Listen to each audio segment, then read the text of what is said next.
Hi everyone.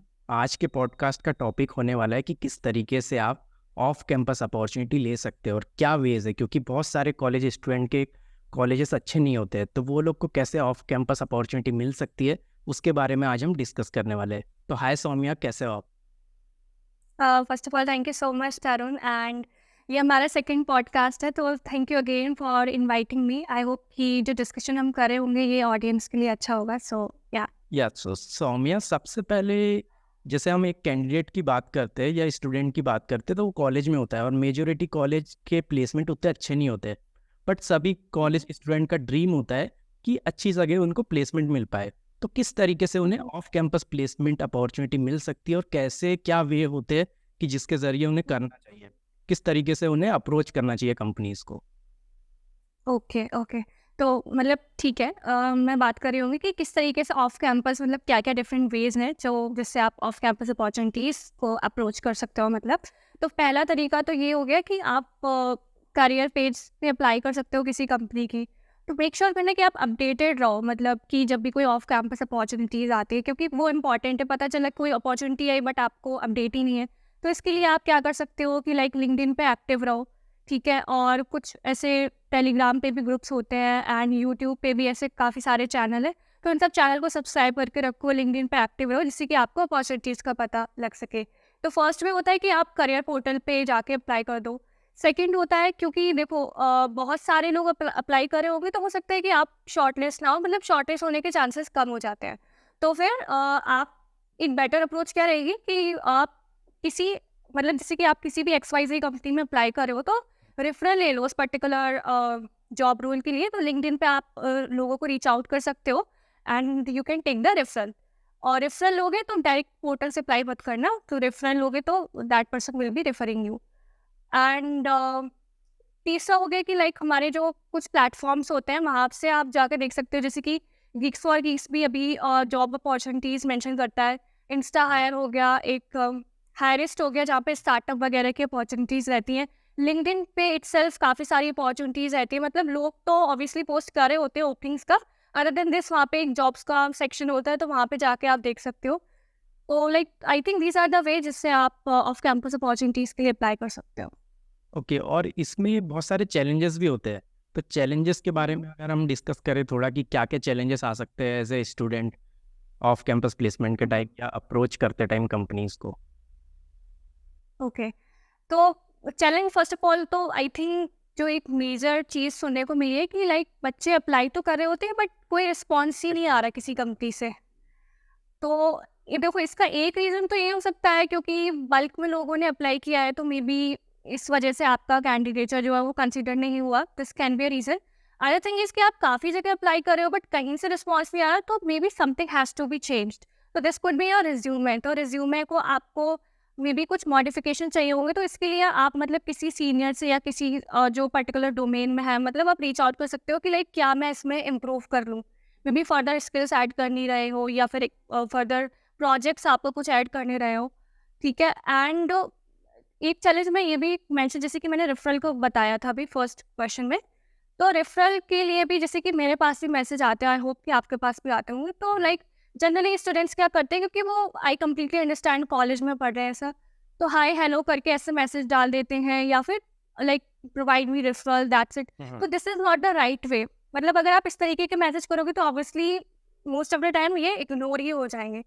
तो make sure करो कि लाइक एक ही मैसेज में आप अपनी सारी बात कह रहे हो कि आपने मैसेज किस रिगार्डिंग से किया है, किस जॉब रोल में आप इंटरेस्टेड हो और क्यों। मतलब एक आपको शोकेस भी करना रहेगा ना, कोई रेफर करेगा तो लाइक ही और शी शुड हैव कॉन्फिडेंस कि हाँ यू डिजर्व, मतलब आप इसके लिए मतलब एक डिजर्विंग कैंडिडेट हो काइंड ऑफ। तो आप अपनी स्किल्स को मेंशन करो, स्पेसिफाई करो कि like these are the skills you are having. आपने जो भी कुछ प्रोजेक्ट्स बनाए हो या मे बी DSA के क्वेश्चन सॉल्व करे हो, तो ये सब चीज़ें आप मेंशन कर सकते हो, अपनी प्रोफाइल शेयर कर सकते हो, राइट। तो ये कुछ चीज़ें होती है जो स्टूडेंट्स कंसिडर नहीं करते हैं, कंटिन्यूसली बस अप्लाई कर रहे हैं, फीडबैक नहीं ले रहे हैं, तो they never hear back from the company. हाँ, क्योंकि ये चीज़ मेरे साथ भी होती है कि जैसे जब भी मैं पोस्ट डालता हूँ कुछ हायरिंग की, तो मेरे साथ भी बहुत सारे मैसेजेस आते हैं मुझे।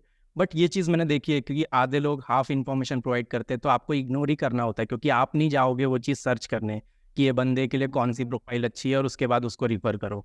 तो ऐसा कोई कर नहीं पाता है। तो मेक श्योर कि सब इन्फॉर्मेशन के साथ आप कभी भी मैसेज करो।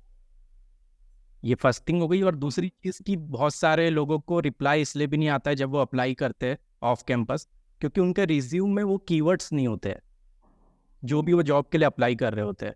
जैसे मेरे टाइम में मैं 2-3 रिज्यूम बना के रखता था, क्योंकि मैं भी ऑफ कैंपस प्लेसमेंट से ही हुआ हूँ, प्लेस्ड अच्छी कंपनी में। तो मैं 2-3 रिज्यूम बना के रखता था, उसमें कीवर्ड हटाता रहता था, डालता रहता था। इस टाइप से भी मैं अप्लाई करता था नए नए वे से।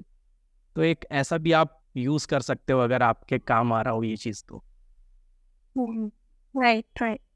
या और इसमें और भी चीज़ें होती है कि कैन मतलब एक स्टूडेंट को किस तरीके से कंपनीज चूज़ करना चाहिए, क्योंकि लिस्ट ऑफ कंपनीज बहुत सारी है। उनको कैसे पता चलेगा कि मेरी कंपनीज कौन सी है जिसमें मुझे अप्लाई करना चाहिए according to the career goals और स्किल सेट।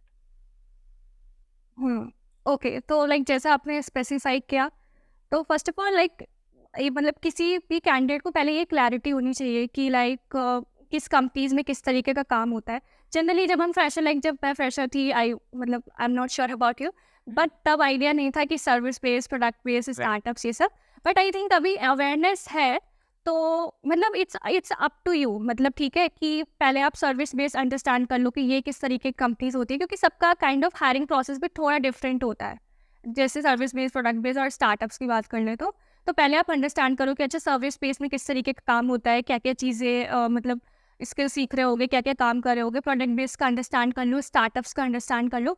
फिर आई थिंक कि सबका अपना कैलिबर होता है, या जो भी है आपके इंटरेस्ट के अकॉर्डिंग। अगर आपको लग रहा है कि ठीक है अभी I should start with service based company, और जो इनका रिक्रूटमेंट प्रोसेस है वो इतना टफ नहीं है, maybe I can just एक मुझे एंट्री पॉइंट मिल जाए and then later on I can see. या फिर आपको है कि मतलब शुरू से कि no I have to get into product based, तो आपने अंडरस्टैंड कर लिया कि अच्छा प्रोडक्ट बेस्ड कंपनीज जनरली किस चीज़ पे फोकस कर रही होती हैं।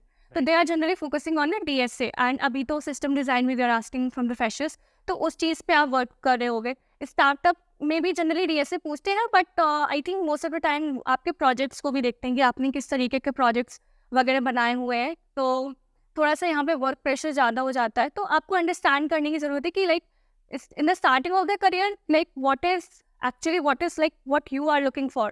आपको है कि नहीं मुझे सीखना है, मतलब फास्ट ग्रोथ चाहिए, ऐसा काइंड ऑफ, तो you can go with the startup. तो मतलब पहले अंडरस्टैंड करो कि व्हाट इज़ द डिफरेंस, किस तरीके की चीज़ें सीख रहे होगे, फिर according to you you can start the preparation. या सो एक और चीज़ आती है कि जो आपकी प्रोफाइल्स होती है, लिंक्डइन प्रोफाइल या आप कहीं और वेबसाइट्स पे बनाते हो, वो कितना इंपॉर्टेंट होता है उसको अपडेट करना, अपडेट रखना, उस पर एक्टिव रहना। Okay, it is very important. Like when I made my profile, तो मतलब मुझे आइडिया नहीं था एज सच। आई थॉट कि मतलब प्रोफेशनल अगर आप हो तो आपका प्रोफाइल होना चाहिए। तो इट जस्ट लाइक मैंने प्रोफाइल बना लिया। जनरली स्टूडेंट्स यही करते हैं, प्रोफाइल बना लिया उन्होंने एंड देन कुछ नहीं, मतलब आपने कुछ भी मेंशन नहीं किया। But this is not the right way.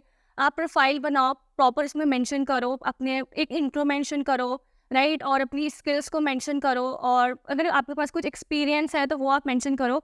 And थोड़ा सा एक्टिव भी रहो, मतलब कनेक्शंस बनाओ अपने डोमेन से रिलेटेड, क्योंकि लेटर ऑन ये कनेक्शंस आपको हेल्प कर सकते हैं। आप मतलब जो भी टेक से रिलेटेड चीज़ें होंगी उनसे तो अपडेटेड रहोगी, अपॉर्चुनिटी से अपडेटेड रहोगे। मान लीजिए कभी रेफरल चाहिए हो, तो अगर आपके ऑलरेडी कनेक्शन से आप टच में हो तो like they can help you out, right. And one more thing is कि लाइक लोग बोलते हैं कि लाइक मेरी प्रिपरेशन है बट मुझे तो गूगल से कॉल ही नहीं आ रहा, मतलब मेरा रिज्यूमे नहीं शॉर्टलिस्ट हो रहा है इस तरीके से। तो काफ़ी सारे बच्चे ऐसे हैं कि जो लिंक्डइन पे काफ़ी एक्टिव हैं, अपनी चीज़ें शेयर करते हैं, अपने प्रोजेक्ट्स या जो भी चीज़ें दे आर लर्निंग। तो recruiters themselves are reaching out to them, Google के हो गए, माइक्रोसॉफ्ट के हो गए। तो ऐसे भी आपको मतलब अब आपको अप्लाई नहीं करना पड़ रहा है, recruiters themselves are reaching out. तो I mean this is itself की लाइक आप अंडरस्टैंड कर सकते हो कि कितना इंपॉर्टेंट है लिंक्डइन पे प्रॉपर प्रोफाइल बनाना एंड एक्टिव रहना। और एक और चीज़ है कि कम्युनिकेशन स्किल कितना बड़ा रोल प्ले करती है एक प्लेसमेंट लेने के लिए। सो फर्स्ट ऑफ ऑल एक मिथ जो है वो मैं क्लियर करना चाहूँगी। लाइक काफ़ी बच्चों को ये लगता है कि इंग्लिश इज़ वेरी इंपॉर्टेंट, मतलब इंग्लिश है इम्पॉर्टेंट, बट मैंने भी लाइक अपने चैनल पे काफ़ी पॉडकास्ट लिए हैं, लाइक काफ़ी लोगों से टच में हूँ, तो their English is not good, ठीक है। तो मतलब आई एम नॉट मेंशनिंग कैसा, बट ऐसा नहीं है कि like their English is very fluent और इट्स वेरी गुड। तो आई डोंट थिंक कि ये बहुत ही इंपॉर्टेंट फैक्टर है। व्हाट मैटर्स कि आप जो भी है, लेट्स से आप कोई DSA का प्रॉब्लम कर रहे हो, या कुछ भी आपसे कंप्यूटर फंडामेंटल का कोई क्वेश्चन पूछा गया, व्हाट मैटर्स कि आप उसको एक्सप्लेन कर पा रहे हो कि नहीं। तो आप ये सोच के मत चलो कि communication is English, English is a language. The thing is कि आप अपनी चीज़ों को मतलब सामने वाले को समझा पा रहे हो कि नहीं, प्रॉपर डिलीवर कर पा रहे हो कि नहीं। So that is the thing. तो इसमें मैं कुछ पॉइंट्स भी ऐड करना चाहूँगा कि कॉलेज में मैंने ऐसा देखा है और हमने भी किया है, बहुत लोग करते हैं ऐसा कि कम्युनिकेशन की क्लासेस ज्वाइन कर लेते हैं, इंग्लिश पे ज़्यादा फोकस करने लग जाते हैं rather than coding and all. तो उस टाइप से अगर आप करोगे तो प्रोडक्ट बेस्ड कंपनी में आप सॉफ्टवेयर डेवलपर नहीं बन पाओगे। अदर प्रोफाइल भले आप क्लैक कर लो, जैसे अदर प्रोफाइल्स होती है, एचआर हो गई जिसमें कम्युनिकेशन रिक्वायर्ड है, बिजनेस एनालिस्ट में भी थोड़ा बहुत रिक्वायर्ड होता है। बट एज पर डेवलपर की अगर बात करो, आपकी डेवलपर के लिए कोडिंग ज़्यादा इंपॉर्टेंट है, डीए से ज़्यादा आना चाहिए आपको। भले थोड़ा इंग्लिश में आप चल जाएगा आपको, क्योंकि मैंने भी बहुत सारे लोग देखा है कि इंग्लिश उतनी नहीं भी आती है फिर भी वो अच्छी कंपनी में है, गूगल में है, अच्छी अच्छी जगह है। तो इस टाइप से भी आप कर सकते हो कि आप कम्युनिकेशन की जगह कोडिंग पे ज़्यादा ध्यान दो। हाँ, और मेरे केस में ऐसा हुआ था कि जैसे जब मैं अप्लाई करता था ऑफ कैंपस तो बहुत सारे मुझे रिजेक्शन देखने मिले। तो आपके हिसाब से वो चीज़ को कैसे हैंडल करना चाहिए? Okay, first of all the thing is कि लाइक मतलब जस्ट जनरल चीज़ है ये कि आप मतलब कितने भी अच्छे बने रहो, आप कितने अच्छे कोडर बने रहो, एक्सपीरियंस भी हो जाए आपको, मतलब चीज़ों की आपको अच्छी नॉलेज है, बट फिर भी ऐसा होगा कि रिजेक्शन आपको मिलेगा कहीं ना कहीं से। क्योंकि अब ऐसा तो है नहीं कि हम एक कंपनी, हम मल्टीपल कंपनीज में अप्लाई करते हैं एंड इसके भी कई सारे केसेस होते हैं कि इंटरव्यूअर कैसा है, राइट, और एट द टाइम आप नर्वस हो गए या कुछ भी चीज़ें हो गई, आपकी माइंड में क्या चल रहा था। तो हर बार रिजेक्शन को ऐसे नहीं लेना है कि लाइक इट वाज कि you are not having the knowledge. काफ़ी सारे सिनेरियोज हो सकते हैं एंड ऑब्वियसली मल्टीपल कंपनीज में अप्लाई करोगे तो मतलब कहीं ना कहीं से रिजेक्शन तो आएगी। कुछ केसेस मैंने ऐसे भी सुने कि लाइक लोग मतलब किसी कंपनी में अप्लाई किया and the package was also very low and he और she got rejected. On the other hand फिर कोई बहुत ही टॉप नॉच कंपनी में अप्लाई किया मतलब, और फिर वहाँ पे काफ़ी अच्छा पैकेज ऑफर हो गया। तो पर्सन तो वही है, द सीक्वेंस ऑफ टाइम में ही इंटरव्यूज दिए होंगे, बट एक जगह हुआ जहाँ पे मे बी प्रोसेस भी इतना डिफिकल्ट रहा हो, वहाँ पे रिजेक्ट हो गए एंड दूसरी जगह सिलेक्ट हो गए। तो मतलब ये चीज़ें तो मतलब चलती रहती हैं। एंड जो एक एडवांटेज आई बिलीव कि आईटी सेक्टर में होता है कि आपके पास काफ़ी अपॉर्चुनिटीज़ है, काफ़ी सारी अच्छी अच्छी कंपनीज हैं। तो ठीक है, अगर एक जगह रिजेक्ट हो गए, वहाँ से आपने कुछ सीखा होगा, है ना, आप सीख मतलब आपको एक काइंड ऑफ मतलब आइडिया लग जाता है कि अच्छा ये वाला मेरा सेक्शन जो है ना ये वीक है, तो मुझे अब इस पे काम करना चाहिए। तो नेक्स्ट इंटरव्यू में आपसे वो गलती नहीं होगी and you will be selected. तो नेगेटिव थॉट्स नहीं लाने हैं, मतलब जो चीज़ आपसे गलत हो गई मे बी एक इंटरव्यू में, उनको ब्रश अप करना है एंड सो दैट कि आप अपना नेक्स्ट इंटरव्यू अच्छे से दे पाओ। और ये चीज़ उस पर भी डिपेंड करती है कि आप कौन से कंपनी के लिए अप्लाई कर रहे हो। क्योंकि मेरे केस में भी ऐसा हुआ था, जब मैंने इन्फोसिस का दिया था, एक पावर प्रोग्रामर करके प्रोफाइल होती है, तो वहाँ पे मुझे रिजेक्ट कर दिया गया था। वो कंपनी की कुछ डिमांड अलग थी, मतलब वो पूछ कुछ और रही थी और मुझे डीए से ये सब चीज़ें ज़्यादा आती थी। फिर मैंने प्रोडक्ट बेस्ड कंपनी में अप्लाई किया, कुछ और कंपनीज में दिया, बट वहाँ पे मैं सेलेक्ट हो गया। तो ये चीज़ भी होती है कि सब कंपनी का पैटर्न अलग है, सब कंपनी पूछती अलग है, चाहिए कुछ और है कंपनीज को। तो आपको जो आता है उस तरीके की कंपनी में आप अप्लाई करो। तो सौम्या, हमें ये बताइए आप कि आपने भी अभी रिसेंटली कंपनी चेंज करी है, तो नेगोशिएशन राउंड में कैसे चीज़ें करना होता है? क्योंकि एज ए फ्रेशर बहुत सारे लोग ऑफ कैंपस भरते हैं, तो कंपनी में नेगोशिएशन राउंड होता है, तो उसको कैसे डील करते हैं? ओके, ओके, मतलब दिस इज माय ओपिनियन। सो जब आप फ्रेशर होते हैं तो आई थिंक तब उस पॉइंट ऑफ टाइम पे आप नेगोशिएट नहीं कर सकते, क्योंकि देखो आप नेगोशिएट कर सकते हो जब आपके पास एक्सपीरियंस हो जाए, क्योंकि तब रहता है कि हाँ आपको चीज़ें आती हैं, है ना, आपको मतलब आपने किसी चीज़ पे काम किया हुआ है, आपको चीज़ें आती हैं। But as per my understanding, मतलब जितना मेरे को नॉलेज है, एज अ फ्रेशर तो आप नेगोशिएट नहीं कर सकते। ऑब्वियसली हर एक कंपनी का एक फिक्स्ड पैकेज रहेगा, तो वो आपको ऑफर होगा।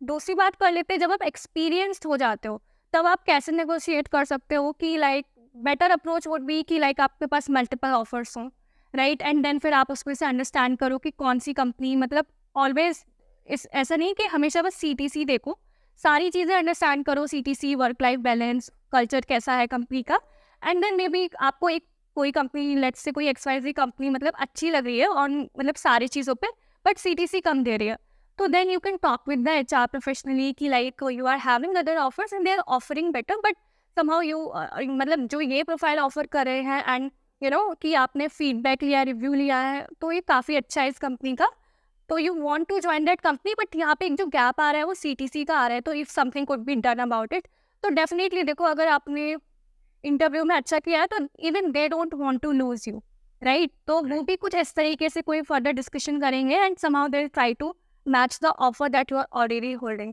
सो आई थिंक क्या इस तरीके से आप कर सकते हो। Thank you Saumya to coming to my channel. आपने बहुत सारे वैल्यूएबल इंसाइट शेयर किए जो कि स्टूडेंट को बहुत ज़्यादा काम आ सकता है। Thank you so much talent for having me. या